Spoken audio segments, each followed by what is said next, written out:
Everybody, welcome back to a special Saturday edition of FSi DFS Fantasy Baseball Picks. I'm your Mega Rower 31. We have a really nice 8 game slate here on Saturday at 4:05 p.m. Eastern. So let's dive in and see what we can do. So, first game, we have the Mets and the Pirates. The Pirates absolutely went off last night. Reynolds, 2 home runs.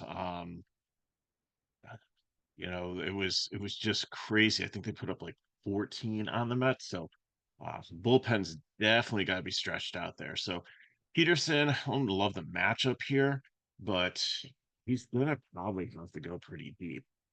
But it's going to be 86 degrees in Pittsburgh. It's a pitcher's ballpark, but the wind's blowing out 10 miles per hour, so it should be good hitting conditions again. So it should see a lot more. And I got a 9.5 total, so it's not going to turn into Coors Field, but should definitely be decent. What we really, like I said, think we should consider here is that the Mets bullpen's got to be depleted. So Peterson will probably be out there. So good or bad. Um, if you want to play him in GPPs, I think that works. If you want to target him because in the bullpen behind him, that which has been the worst bullpen, as you can see by the chart there too. So I think it's just a great situation for Pittsburgh. But we've seen Pittsburgh fall flat in great situations too. So we'll have to see how that works out. Falter on the other side, not interested either. The Mets have been decent. There's a lot of right-handed power here. And with the hitting conditions, I think that the Mets are going to be probably my third or fourth favorite stack. And probably like the one that I want to use in cash the most if I'm trying to get up to crochet just for pricing, like Baltimore so hard. Washington, for some stupid reason, has the top two guys are 6K, like they're Soto and Judge or Betts and Otani. I just think that's absolutely ridiculous outside of Coors Field. We'll get to that game next. Um, and then Cincinnati's there, but the Cruz trying to get them the stack is just expensive. So the Mets with Alonso 5.7's up there, but and Lindor's 5.6. But if you just play one of them, I'd probably like start more in the middle of the order. I think they make a really nice cash stack for you. Pittsburgh, again, I like this too. Like the same situation. Reynolds is 5.2, but everybody else, Connor Joe is usually really good against lefties. McCutcheon still has some pop against lefties. Olivares is okay, and he's only 3K. Nick Gonzalez is decent at 4.5. So you have some. Joey Bart, the catcher, I loved him when he was in San Francisco. He had a lot of potential too. So if you want to punt catcher, there's a nice one with the splits advantage. So um, Pittsburgh favorite GPP, and then the Mets. I think is probably gonna, even though I have them ranked as fourth, just if I had to go like overall, not taking salary and trying to build lineups into consideration, I think overall they might be in the top stack for cash. So St. Louis and Washington, 96 degrees there with the wind blowing out. Awesome hitting conditions in Washington here. Lance Lynn and Mackenzie Gore. Lance Lynn started out the season rock solid. He has been very, very volatile since then, and definitely could take advantage of him.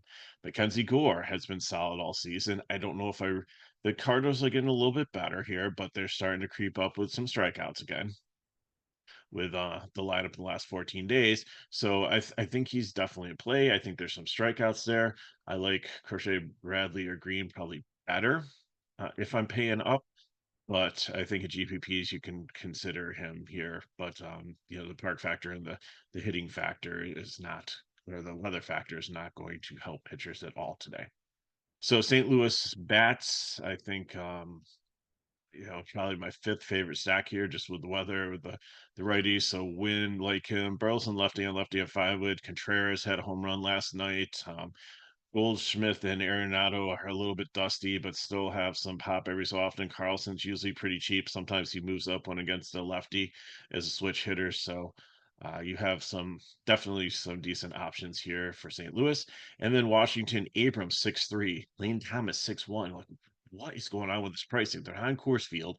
It is good hitting conditions, but it's not like they're facing like a trash pitcher or something. Like Lynn has had some solid starts. But Wood, the rookie, has really come up hitting third. Is definitely a good spot there. Winker, Ruiz is catcher. There's like so many different. Even like even though it's righty on righty, like Young as a wraparound player here at 3-5 in the outfield is decent. So I'm definitely gonna be playing some Washington. Not as my primary, but I definitely want to get some exposure to this team here, even with the egregious pricing. Tampa Bay and Texas, low total here, two decent pitchers, Bradley and Heaney. Both of them have struggled, but both of them had some solid starts, and both of them have looked good recently too. So I think Bradley is going to be my second favorite. Pay up. Well, it's not even a pay up. It's he's 8.5, so he's in the mid range. It's pretty. Um, so the bottom of the top range, the upper of the mid range, and then Heaney as a value play here. I probably should maybe move him over to a cheap category at 6.9 because maybe I should cut that off at 7K, but I'll just keep him there for right now. Uh, Tampa Bay has struggled at times, like a Rosarena. I just don't know what happened to him. Like he's fighting injury or just needs a new hitting coach or something. But he's batting below the Mendoza line at 200, and you know, Predis has been decent, and Diaz and Sirius got some speed. So there there are some bats here, but I think both pitchers are in play. Tampa Bay, I do like is a nice cheap stack for fill-ins here, especially with Rosario probably hitting third here against the lefty. Um, Third base shortstop eligible at 3.1. Um, Redis at 4.4 is not bad. Siri at 3.2 is a good price. DeLuca at 2.8 is a good price. Caballero, um, he had like a phenomenal like fall last year, and then I think he got injured, but he's had some really good games too, and he's only 3.6. So there's and Taylor Wall back in the lineup too, a switch hitter is was really good last year before he got injured. So there's definitely some potential here for cheap fill-in bats here.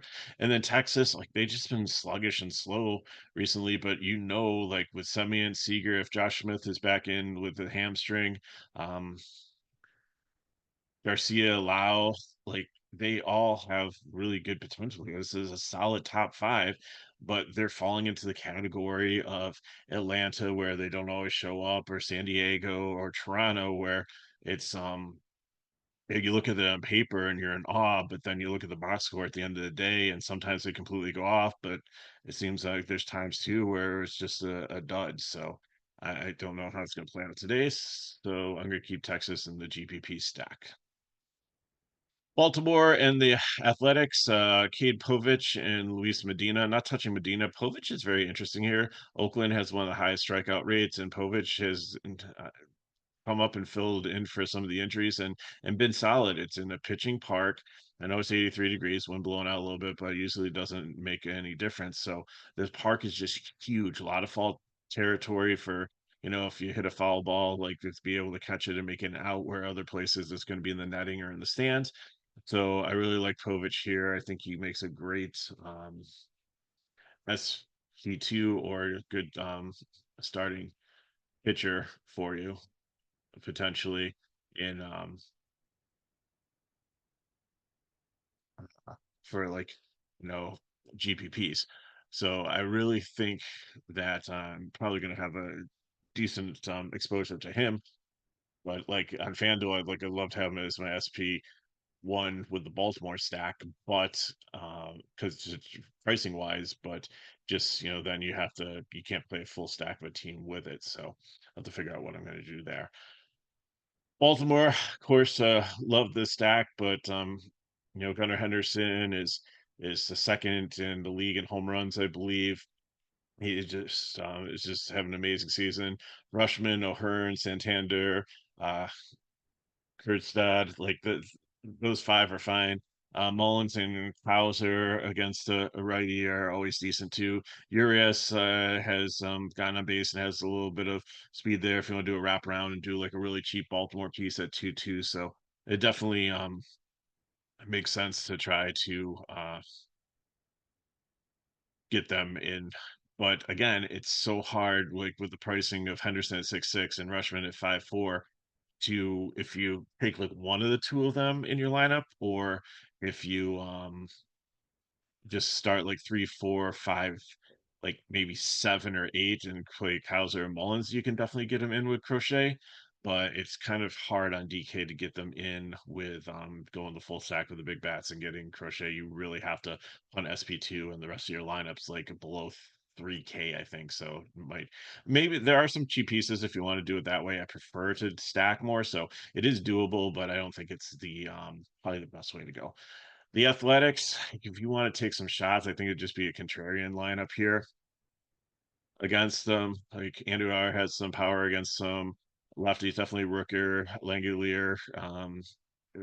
Was it here? The other catcher that hit a home run last night, but they both have some pop. And I just thought Geloff, like he had such a great season last year, and then he got hurt earlier this season. He just hasn't been the same. But if he ever starts to bounce back, I think it definitely nice young Oakland team here, and they've got like so many guys out injured.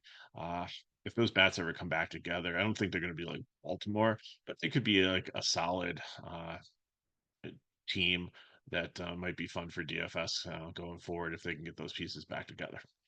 San Francisco and Cleveland, Kyle Harrison, Logan Allen. Kyle Harrison is coming back off the IL. He started off the season strong. And then I don't know if it was the injury or what's going on. Had some really bad games. Did not have a rehab start. Do not know how long he's going to go. Not going to touch him. Cleveland has actually been really good. You've got a lot of right-handed power bats here. Uh, not going to go there today. Logan Allen has been a train wreck also. You're going to have a full right-handed lineup against him. So, and San Francisco actually put up some runs on Ivy, who I thought was in a great spot last night. So I'm not going to go with San Francisco because they seem to be hitting decent. 80 degrees, wind blowing across field 10 miles per hour, but if it turns a little bit and out, I mean, that's going to help hitting there. So, uh, not touching the pitchers here. Bat wise, San Francisco probably favorite cheap stack here. Like Soler 4-3, Austin Slater at 2-6. Even though a pinch hit risk, I mean, if he can get to what he needs to early on, that's fine. Matos, if he's back in lineup at 3-2. Villar at first base at 2-1. Uh, Pitzel, catcher 2-2. Super cheap pieces here to make stacks work. Cleveland on that side, it probably skips Quan lefty on lefty, although I don't think Harrison's going to last that long. So I'm okay if you keep him in the stack. But Tyler Freeman, if he's batting second, Ramirez is definitely Naylor lefty on lefty. I'll take it there. Fry, if he's in the lineup, is a great one.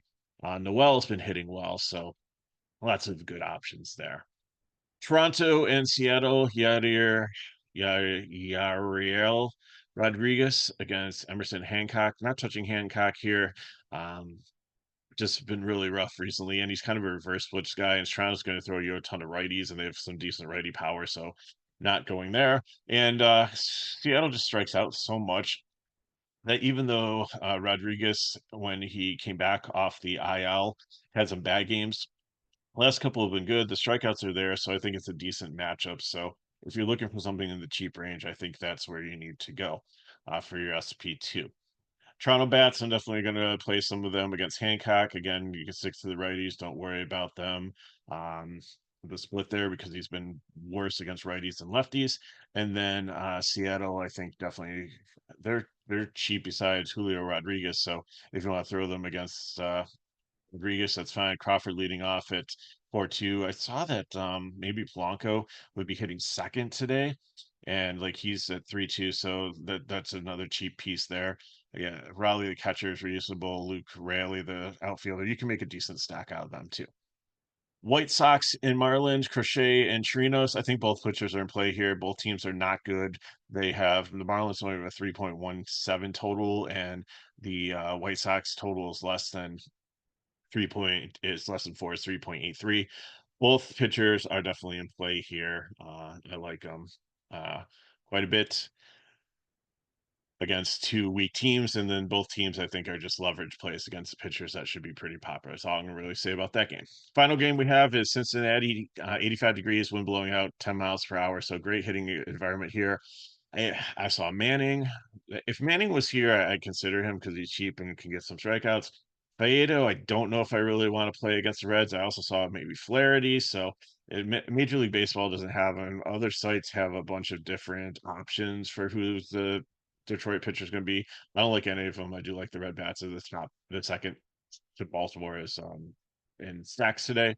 And then Hunter Green on the other side, I think he's been decent. Like he went through a rough spot to come back from an injury, but he's been on point recently. Detroit definitely has some strikeouts. The lefties got to the pitcher last night. So like Heath had a home run, Riley Green's been pretty hot. But other than them, I think you're pretty good. I see Parker Meadows is back up. He's got a little bit of power and is pretty cheap at the bottom, but I don't think Detroit again, cheap fill-ins here. And besides Riley Green at 4.9, like everybody else is like dirt cheap on this roster to fill in your lines. Probably more GPP play than cash. And the Reds definitely like some bats here. If you can get up to De La Cruz, that's fine, but not. India's been white hot recently at only 4-1 leading off. Candelario. Nick Martini was good in the beginning of the year, faded away. He's been better recently. So there's another bat with splits advantage, but with Detroit and their third worst bullpen, I think you can definitely take some Reds here. So look at the bill to get you on your way for today. Give me Crochet, give me the Mets, like I said, Alvarez, Alonso, Vientos, and JD Martinez. Going to fill in Tampa Bay there with Rosario and Siri. If you want some other fill-ins for your stack, that's fine. SP2 probably going Povich or Trino or Heaney, one of the ones in this range here. GPP, give me Povich, give me Rushman, O'Hearn, Gunnar Henderson, and Santander from Baltimore, and I'm going to fill in with San Francisco right-handed bats. But again, there's a lot of other options. So again, I like Washington, I like Pittsburgh, I like Cleveland. There's so many different stacks you can play with today.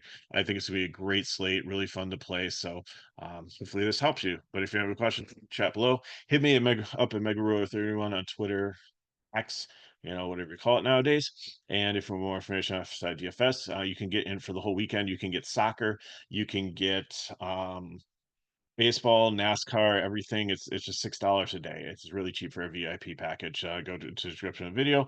Link to our pricing on the website is there. And if these videos help us back, like, subscribe to the channel, share with friends. So either McKinley or I will be back Monday for a breakdown for that slate. Only got a couple more days before we hit the All-Star break. So let's get in and continue on our success of the first half. Enjoy the All-Star break and then go for the home stretch. So thanks for watching. Good luck in your contest. Have a great weekend. I'll see you next time.